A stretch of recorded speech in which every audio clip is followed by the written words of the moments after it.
Good morning everyone. Myself Suveg Singh Chauhan और आज हम right to life and personal liberty Bharat के संविधान के अंतर्गत प्रदत्त एक फंडामेंटल राइट्स यानी मूल अधिकार है जो अनुच्छेद 21 में प्रदत्त किया गया है उसको समझेंगे। सबसे पहले हम समझते हैं फंडामेंटल राइट्स क्या होते हैं। ऐसे मूलभूत अधिकार जो भारत के संविधान के द्वारा भारत के नागरिकों और विदेशियों दोनों को प्रदत्त किए गए हैं। कुछ फंडामेंटल राइट्स केवल नागरिकों को प्रदत्त किए गए हैं, जबकि कुछ फंडामेंटल राइट्स ऐसे हैं जो नागरिकों तथा विदेशियों दोनों को प्रदत्त किए गए हैं। और ये सारे के सारे फंडामेंटल राइट्स स्टेट यानी राज्य के अगेंस्ट प्रदत्त किए गए हैं। राज्य क्या होगा, इसको अनुच्छेद भारतीय संविधान के अनुच्छेद 12 में बताया गया है। अनुच्छेद 12 में ये कहा गया है कि भारत की संसद और भारत की सरकार, राज्य की विधायिकाएँ और राज्य की सरकार, इसके अलावा स्थानीय प्राधिकारी अर्थात जो नगर निगम है, नगर पालिकाएँ हैं, ग्राम पंचायतें हैं ये, और इसके अलावा जो अदर अथॉरिटीज़ हैं जैसे यूनिवर्सिटीज़, रेलवेज़ इत्यादि ऑटोनोमस इंस्टीट्यूट जो हैं वो भी राज्य के अंतर्गत आएंगे। इनके विरुद्ध जो फंडामेंटल राइट्स हैं प्रोवाइड किए गए हैं। वहीं पर जो ऑनरेबल सुप्रीम कोर्ट और हाई कोर्ट हैं उनको फंडामेंटल राइट का संरक्षक कहा गया है। सबसे महत्वपूर्ण फंडामेंटल राइट जो है वो जीवन का अधिकार और दैहिक स्वतंत्रता का अधिकार जो कि अनुच्छेद 21 के अंतर्गत प्रदत्त किया गया है वो है। आइए देखते हैं अनुच्छेद 21 क्या कहता है।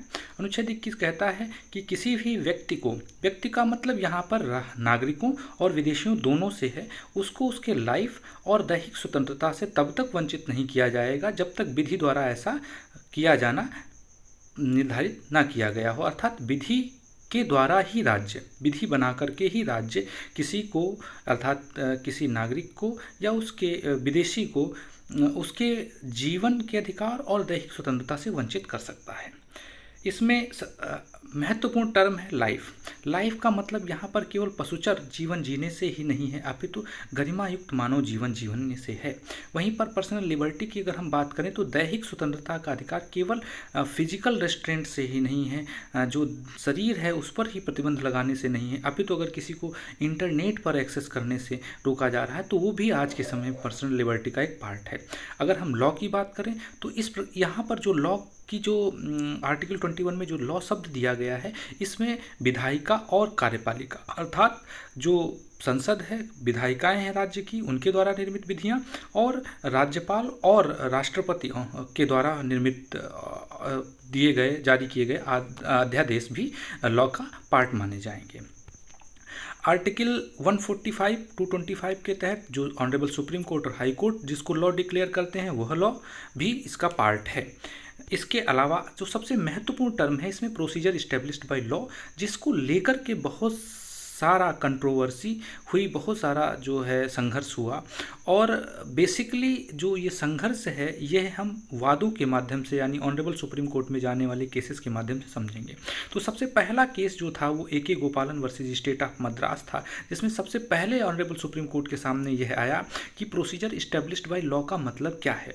तो ऑनरेबल आर्ग्यूमेंट्स दिए गए कि यहाँ पर लॉ का मतलब है कि जो प्रिंसिपल ऑफ नेचुरल जस्टिस हैं उनको शामिल किया जाना चाहिए, और इसके अलावा जो अमेरिकन कॉन्सेप्ट है ड्यू प्रोसेस ऑफ लॉ उसको भी यहाँ पर शामिल किया जाना चाहिए। लेकिन ऑनरेबल सुप्रीम कोर्ट ने इस व्यू को रिजेक्ट कर दिया और कहा कि जो विधायिका है या कार्यपालिका है जो लॉ बना रही है, चाहे वो कैसा भी लॉ हो, अगर उस लॉ में ये प्रावधानित किया जा रहा है कि किसी को उसके फंडामेंटल राइट जो राइट टू लाइफ और लिबर्टी से वंचित किया जा सकता है तो वंचित किया जा सकता है, इसमें किसी भी प्रकार की कोई समस्या नहीं होगी। Letter on Maneka Gandhi versus Union of India 1975 के केस में ऑनरेबल सुप्रीम कोर्ट ने ए के गोपालन में दिए गए अपने मत को पलटते हुए कहा कि जो लॉ पार्लियामेंट या स्टेट लेजिस्लेचर या कार्यपालिका ने बनाया है वह law just fair and reasonable होना चाहिए। अर्थात किसी को यदि उसकी दैहिक स्वतंत्रता और जीवन जीने के अधिकार से वंचित किया जा रहा है तो वह जो लॉ है वह law just fair and reasonable होना चाहिए, और अगर जस्ट फेयर एंड रीजनेबल नहीं है तो उस लॉ के माध्यम से किसी को उसके दैहिक स्वतंत्रता या जीवन जीने के अधिकार से वंचित नहीं किया जा सकता। अर्थात भारतीय संविधान के अनुच्छेद 21 में दिया गया term procedure established by law due process of law के समानांतर है। आगे अगर हम बात करें जो एक्सपेंडिंग हॉरिजन्स हैं आर्टिकल 21 के, अगर हम देखें आर्टिकल 21 एक प्रकार से एक ऐसा अनुच्छेद है जो निरंतर प्रगति कर रहा है और इसमें नित नए आयाम सम्मिलित हो रहे हैं, जैसे right to medical care, right to food, right to livelihood, right to shelter, right to privacy, right to education, right to speedy trial, right against exploitation. ये सारे बहुत से इम्पॉर्टेंट पार्ट हैं जो आर्टिकल 21 के ओरिजिन को एक्सपेंड कर रहे हैं। अगर हम राइट टू लिवलीहुड की बात करें तो ओल्गा टेलीज बनाम बॉम्बे म्यूनिसिपल कॉर्पोरेशन के केस में कहा गया कि आर्टिकल 21 का पार्ट राइट टू लिवलीहुड भी है, यानी जीवन जीने के अधिकार में जीविकोपार्जन का अधिकार भी सम्मिलित है। वहीं पर एक्स वर्सेस हॉस्पिटल जे और पुट्टा स्वामी वर्सेस यूनियन ऑफ इंडिया के केस में कहा गया आर्टिकल 21 का पार्ट 21 में यानी जीवन जीने के अधिकार में निजता का अधिकार भी सम्मिलित है।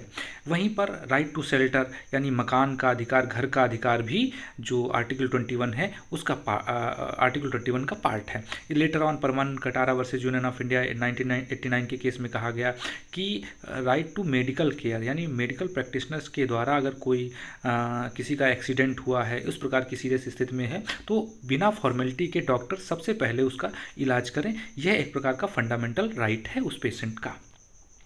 इसके अलावा right to health, right to education, Mohini Jain versus state of Karnataka और Unni Krishnan versus state of Andhra Pradesh, ये राइट टू एजुकेशन यानी शिक्षा का अधिकार भी एक फंडामेंटल राइट है जो आर्टिकल 21 का पार्ट है और इसके आधार पर ही राइट टू एजुकेशन एक्ट 2019 में इनेक्ट किया गया। Vishakha versus state of Rajasthan में राइट अगेंस्ट सेक्सुअल हरासमेंट जो अपने आप में बहुत महत्वपूर्ण अधिकार है, ये भी आर्टिकल 21 का पार्ट है और इसके आधार पर sexual harassment of women at work place act 2013 enact किया गया।